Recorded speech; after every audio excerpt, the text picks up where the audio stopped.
Hai, Assalamualaikum warahmatullahi wabarakatuh. Bertemu lagi kita dalam video seterusnya. Sains tingkatan 5 KSSM bab 7 cahaya dan optik. 7.1 pembentukan imej oleh kanta.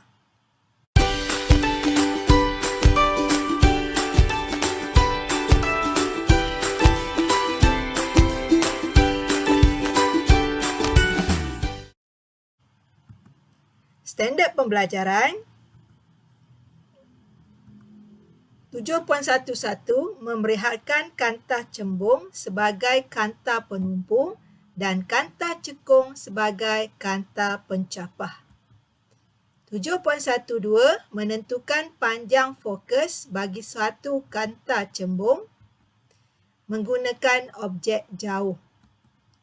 7.13 menentukan ciri imej melalui gambar rajah sinar untuk imej yang dibentuk oleh kanta cembung dan kanta cekung. Kita tengok dulu apa dia kanta cembung dan kanta cekung. Kanta ialah medium lux sinar yang mempunyai satu atau dua permukaan melengkung. Terbagi kepada dua jenis iaitu yang pertama kanta cembung. Ini adalah kanta cembung lah ya. Yang pertama ni dui cembung, maknanya kiri kanan dia ya. Cembung lah ya bentuk dia. Yang ni plano cembung, dia separuh, dan yang ni dia meniskus cembung ya. Yang seterusnya ya, yang kedua kanta cekung. Dan ini adalah contoh ya. Kanta cekung lah ya. Yang pertama ni dui cekung, maknanya kiri kanan dia adalah cekung. Yang kedua ni plano cengkung, dan yang ketiga ni ialah meniskus cengkung. Kita tengok dulu kanta cembung ya. Apakah yang berlaku kepada sinar cahaya selepas melalui kanta cembung? Inilah yang berlaku ya. Apabila sinar cahaya melalui kanta cembung ya, maka berlakulah pembiasan. Jadi pembiasan ni kamu dah belajar semasa menengah rendah ya. Di mana pembiasan berlaku apabila sinar cahaya merambat ya atau melalui medium yang berbeza ketumpatan. So dalam kes ini ya, sinar cahaya telah melalui ya daripada udara ke kaca ataupun kanta cembung. Menyebabkan berlakunya pembiasan, dan kanta cembung ni ya, sinar cahaya melalui dia akan menumpu. Tumpu ke mana? Dia akan tumpu ke satu titik lah. Dan sebab itulah kanta cembung ni dikenali sebagai kanta penumpu. Bagaimana pula dengan kanta cekung? Apa berlaku pada sinar cahaya selepas melaluinya? Kalau kita tengok pada gambar rajah ini ya, apabila sinar cahaya melalui kanta cekung ya, maka berlakulah pembiasan ya, sebab medium dia tak sama ya. Daripada cahaya telah melalui daripada medium udara masuk ke kaca, iaitu kanta cekung lah ya. Di mana sinar cahayanya kalau kita tengok dia ke atas ya. Kiri kanannya dia ke atas ya, iaitu dia mencapah. Sebab itulah kanta cekung dikenali sebagai kanta pencapah. Jadi tolong ingat sifat kanta cembung ya. Kalau kanta cembung dia menumpu, kalau kanta cekung dia mencapah ya. Kita tengok dulu yang pertama kanta cembung ya. Jadi ini adalah kanta cembung, dan di tengah ini adalah paksi utama ya yang melalui kanta secara mendatar. Jadi kita dah tengok tadi bahawa ya sinar cahaya apabila dia melalui kanta cembung ya, dia akan terbias dan menumpu ke satu titik ya, iaitu titik di bahagian hadapan ni, dan titik ini dikenali sebagai titik fokus, di mana simbol dia adalah F besar ya. Daripada titik ni ke tengah kanta ya, itu adalah ya panjang fokus. Simbol dia adalah F kecil. Kalau F besar titik fokus, kalau F kecil panjang fokus. Ya. Okey, begitu juga dengan kanta cekung. Okey. Macam biasa kita lukiskan paksi utama di bahagian tengah kanta secara mendatar. Dan apabila kita bagi sinar cahaya, ya, sinar cahaya ini mencapah. Okey, dua di atas ni mencapah, dua di bahagian bawah ni juga mencapah, ya. Dia capah daripada mana? Ya, daripada satu titik, ya, di depan ataupun di belakang sinar itu, ya, iaitu titik fokus, ya. Dan panjang dia, ya, antara titik dengan tengah kanta, ya, ni titik ke tengah kanta, itu adalah panjang fokus. Ya, sama saja simbol dia titik fokus F besar, panjang fokus F kecil. Ya. Jadi sinar yang mencapah tadi, ya, dia sebenarnya datang daripada titik fokus ini. Ya. Dan dilukiskan dengan garisan putus-putus. Kenapa begitu? Sebab sinar cahaya ini tidak kelihatan pada mata kita lah. Ya, yang kita nampak yang mencapah ini sahaja. Okey. Jadi garisan ni sebenarnya unjuran sahaja daripada sinar yang tercapah, tetapi garisan ni sebenarnya lurus, ya, dan dia datang daripada titik fokus sebenarnya, ya.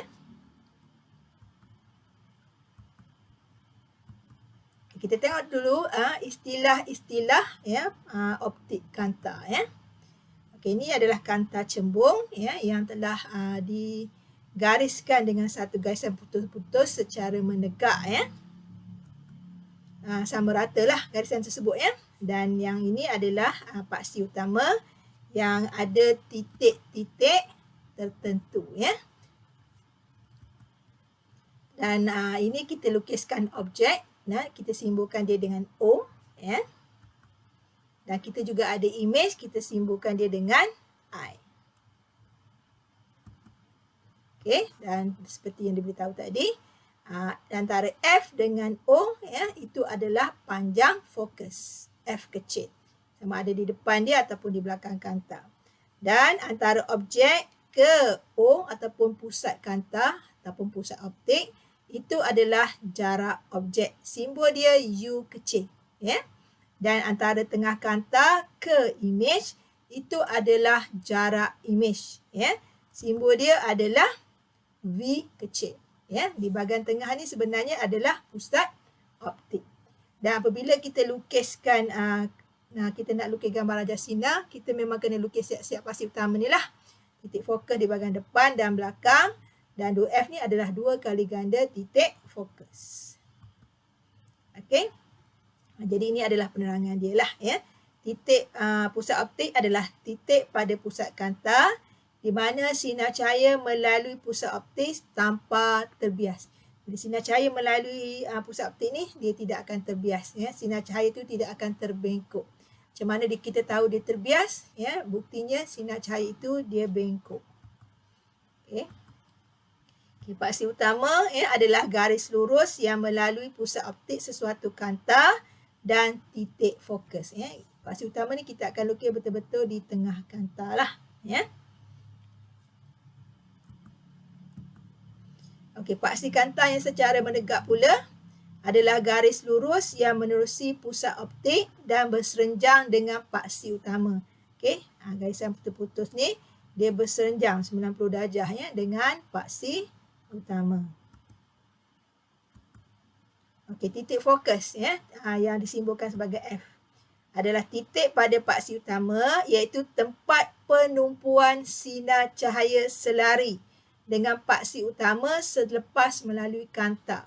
So, bila kita lukis garis sinar, bila dia masuk je pada kanta, dia akan terbias. Dia akan terbias ke mana? Ya? Dia akan terbias dan menumpu pada satu titik, iaitu titik fokus. So, titik fokus ni adalah titik penumpuan sinar cahaya bagi kanta cembung. Okay, panjang fokus adalah jarak antara titik fokus F dengan pusat optik. Okey, ini adalah jarak objek, iaitu jarak antara objek dengan pusat optik. Dan ini adalah jarak image, iaitu jarak antara image dengan pusat optik. Okey, begitu jugalah istilah pada optik kanta. Sama sahaja, kita akan lukiskan paksi utama, paksi kanta, objek, ya. Dan pada paksi utama ni kita ada titik fokus dan titik 2 kali ganda titik fokus kiri dan kanan. Cuma imej dia kita lukis secara putus-putus, ya. Okay, ada sebab dia, ya. Kita akan tengok melalui gambar rajah sinar, ya. Okay, beza dia apa? Beza dia ialah pada titik fokus ini, ya. Iaitu titik pada paksi utama, iaitu sinar cahaya selari dengan paksi utama seolah-olah mencapah dari titik ini selepas melalui kanta. Sebab kita tahu sinar cahaya bila lalu kanta cekung dia akan mencapah. Jadi maka tidak ada berlaku persilangan sinar lah, ya. Dan sinar ini mencapah daripada mana? Daripada titik fokus di bahagian hadapan kanta ataupun di bahagian belakang sinar cahaya tersebut, ya. Itu sajalah beza dia, ya. Yang lain semua sama istilah dia, ya. Okey, untuk menentukan panjang fokus bagi suatu kanta cembung, ya, menggunakan objek jauh, yang ini eksperimen yang kamu akan lakukan bersama gurulah, ya, dengan alat dia kanta cembung, pemegang kanta, skrin putih dan pembaris, ya. Dan kamu akan halakan, ya, kanta ini kepada objek jauh di luar tingkap. Okey. Dan skrin ini akan kita tengok imej lah.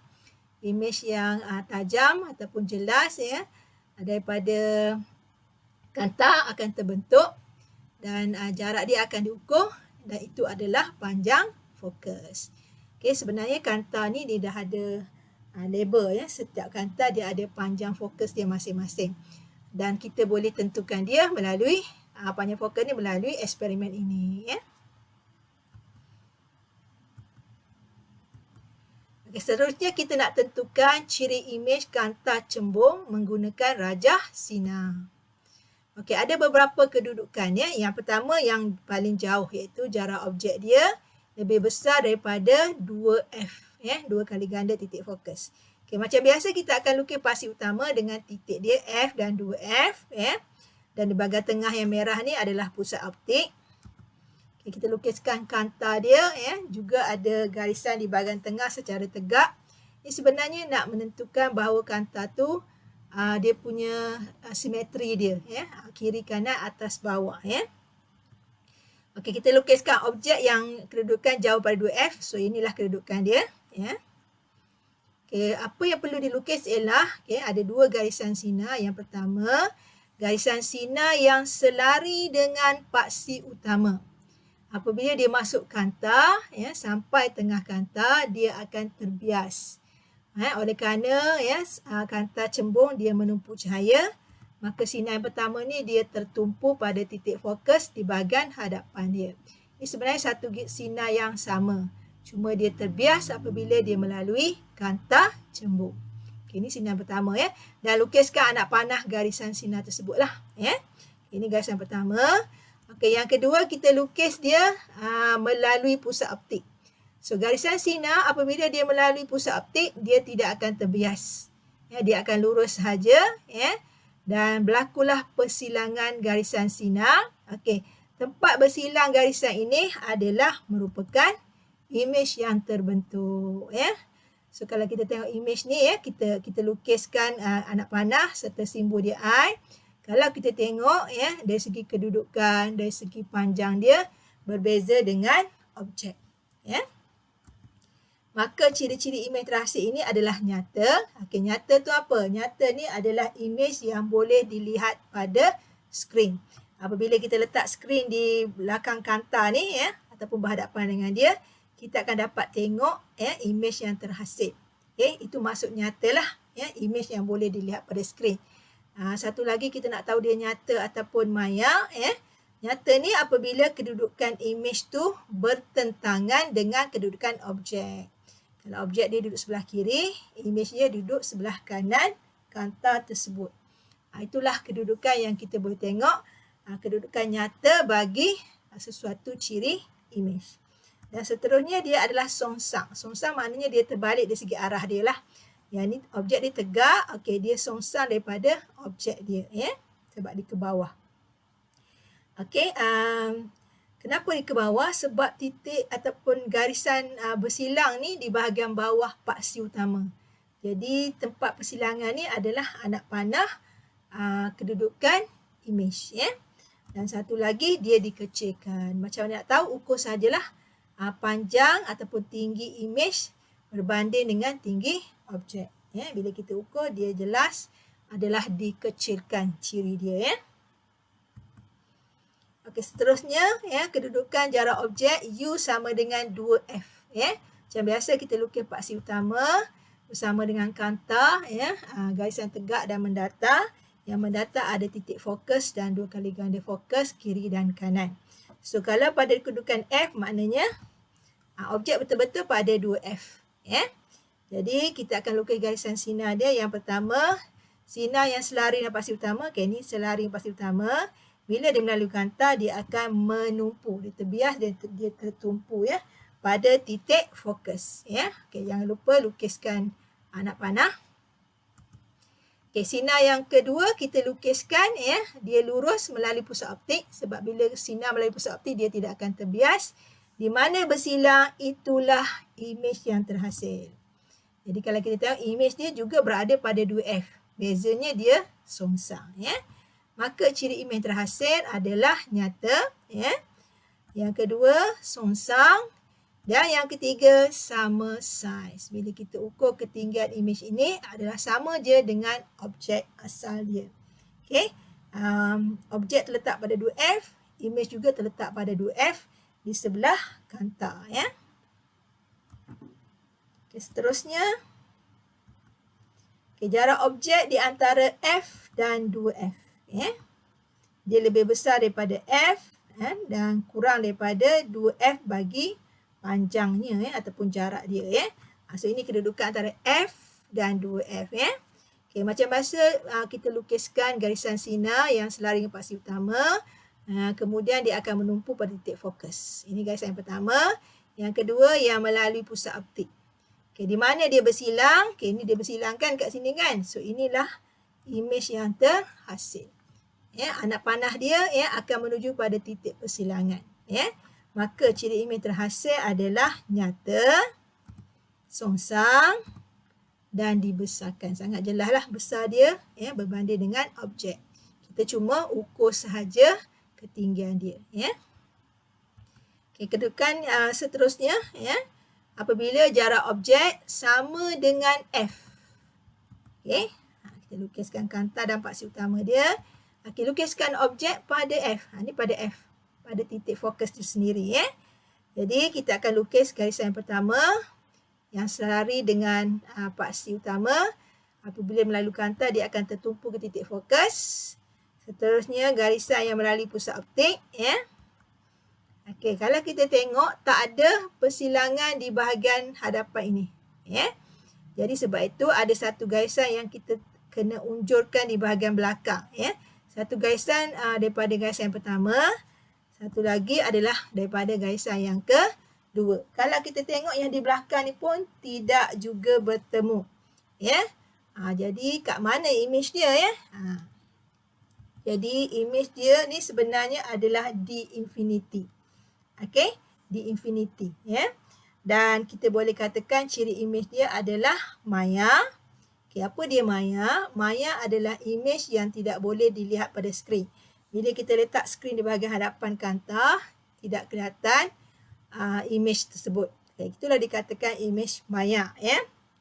Okay, dalam kes U sama F ni, imej dia adalah di infinity, ya. So ciri dia adalah maya. Okay, maya ni biasanya dia punya ciri adalah tegak, ya. Dia punya kedudukan ciri imej tu adalah tegak dan di sini dia dibesarkan. So ini adalah ciri-ciri imej bagi U sama dengan F yang sebenarnya, ya, imej itu adalah berada di infinity, ya. So kalau kamu tengok dia tak bertemu lah, di bahagian depan tak bertemu, di bahagian garisan yang kita unjur ni pun tak bertemu. Okey, kenapa garisan ni kita buat putus-putus yang kita unjurkan ni? Kerana garisan ini tidak kelihatan pada mata kita lah. Dia cuma garisan yang kita unjurkan untuk mendapat titik persilangan antara garisan sinar. Ya. Okey, yang seterusnya ya, jarak objek yang paling dekat iaitu U kurang pada titik fokus. Kita lukis paksi utama dengan titik dia. Kita lukiskan kanta. Okey, lukiskan kedudukan objek. Okey, itu kedudukan dia. Iaitu kurang daripada F. Ini sangat dekat lah. Ya. So, yang pertama kita lukiskan garisan sinar yang selari ya, dengan paksi utama. Yang kedua, sambungan daripadanya ialah dia melalui titik fokus. So, ini masih lagi garisan yang pertama. Ya. Okay, yang kedua, kita lukiskan garisan sinar yang melalui pusat optik. Jadi, kalau kita tengok kat sini pun dia tidak bersilang di mana-mana. Ya. Tariklah sampai hujung pun dia tak akan bersilang. Jadi, apa perlu kita buat ialah kita unjurkan garisan di bahagian belakang. Di bahagian belakang garisan sinar lah ya. Jadi kita unjurkan garisan yang pertama, garisan yang kedua ya. Jadi kita nampak ada persilangan garisan sinar tersebut ya. Maka di tempat yang bersilang itu adalah imej ya. Imej ni pun kita lukis secara putus-putus sebab garisan sinar dan imej ni kita tak dapat lihat dengan mata kasar. Ini cuma garisan yang kita unjurkan saja ya. Jadi hasil dia, ciri dia adalah maya ya. Yang kedua, tegak. Ya. Dan yang ketiga, dah tentulah dibesarkan. Sangat jelas lah kalau kita ukur pun kita nampak. Ya. Dan untuk bukti, kita ukurlah tinggi dia. Ya. Jadi ini dah ciri-ciri imej bagi kedudukan jarak objek yang sangat dekat. Iaitu U kurang daripada F. Dan ini sebenarnya jarak objek bagi kantah pembesar. Ya. Kedudukan objek kita letak dekat. Hasilnya kita akan dapat imej maya, tegak dan dibesarkan. Okay, seterusnya kita nak tengok ciri imej kantah cekung dengan menggunakan rajah sinar. Kita akan lukis dua sahaja ya. Satu jarak objek yang dekat iaitu U kurang pada F. Okay, seperti yang kita nak tengok ni lah ya. Kita lukis paksi utama, kita lukis kantah cekung ya, dan kita lukiskan objeknya yang kurang daripada F. Okay, inilah kedudukan yang kurang pada F ya. So ini F, ini objek. Jadi yang pertama kita lukis garisan sinar ya yang selari dengan paksi utama. Okey, ingat ya, kantah cekung ya, dia mencapahkan cahaya apabila sinar cahaya merambat ataupun melalui dia. Jadi sinar cahaya ni dia takkan tumpu ke titik fokus lah ya. Dia akan mencapah ya di bahagian hadapan kantah tersebut. Okey. Dan capah daripada mana? Sebenarnya capah daripada pusat optik di bahagian belakang garisan sinar itu. Dan garisan ini mestilah sama lurus dia. Sebab garisan yang tercapah ini sebenarnya datang daripada titik fokus yang berada di belakang dia sebenarnya. Dan dilukiskan putus-putus sebab garisan ini kita tidak nampak ya. Sinar ini kita tidak nampak. So itu baru yang pertama ya. Sinar yang pertama ya. Yang seterusnya kita lukis yang melalui pusat optik dia lurus saja. Kita dah nampak dia bersilang kat mana ya. Okay, persilangan garisan sinar tersebut adalah imej ya. Kita simbolkan I dan daripada sini kita tahu dah, kita dah nampak ciri imej tu adalah maya ya, tegak dan dikecilkan ya. Jadi maya ni okay, kedudukan imej tu sebenarnya dia sama je duduk dengan tempat objek. Tengok sini, objek di sebelah kiri kantah, imej juga di sebelah kiri kantah. Yang tu kita nak tengoklah ya. Sama ada imej tu maya ataupun tegak dari segi lukisan garisan sinar. Kalau dia duduk bertentangan daripada objek, itu adalah ciri imej yang nyata. Ya. Okay, ini bagi objek yang dekat, U kurang pada F. Ya. So, bagaimana pula bagi objek yang jauh yang kita lukis? Ya. U lebih besar daripada 2F. Ya. Okay, lukiskan paksi utama, lukiskan kantah cekung. Okay, lukiskan objek. Okay, objek ni memang kedudukan jauh daripada 2F. Mana paling jauh lah di sini ya. Okey, kita lukiskan garisan sinar. Okey. Selepas dia melalui kantah cekung, dia akan mencapah. Okey. Capah daripada mana? Daripada titik fokus. Ingat garisan ini mestilah sama selari dia punya garisan tersebut. Okey, yang kedua garisan sinar yang melalui pusat optik. Di mana dia bertemu garisan tersebut, ya, yang di sini kita nampak pertemuan dia, maka itu adalah imej yang terhasil. So, ciri imej dia sama je, iaitu maya, tegak dan dikecilkan. So, apa beza dengan jarak objek yang dekat? Okay, beza dia cuma dari segi saiz sahaja. Okay, sebenarnya ciri dia sama sahaja. Maya, tegak, dikecilkan. Cuma dari segi saiz, imej yang terhasil ni bagi jarak objek yang jauh lebih kecil daripada jarak objek yang dekat. Jadi sebenarnya imej bagi kantah cekung ni sebenarnya dia tidak dipengaruhi oleh jarak objek. Lukislah di mana pun kedudukan dia, ciri dia sama saja, iaitu maya, tegak dan dikecilkan. Sebab imej dia akan semua terbentuk di bahagian hadapan kantah cekung. Sebab sinar dia mencapah. Mencapah daripada mana? Daripada titik fokus. Dan dia akan berada di antara objek dan kantah cekung lah. Imej yang terhasil ini. So inilah imej bagi kantah cekung. Dia ada satu saja ciri dia. Dia tak sama seperti kantah cembung. Ada 5 kedudukan yang berbeza yang menghasilkan ciri imej yang berbeza. Kalau kantah cekung, sama saja ciri dia.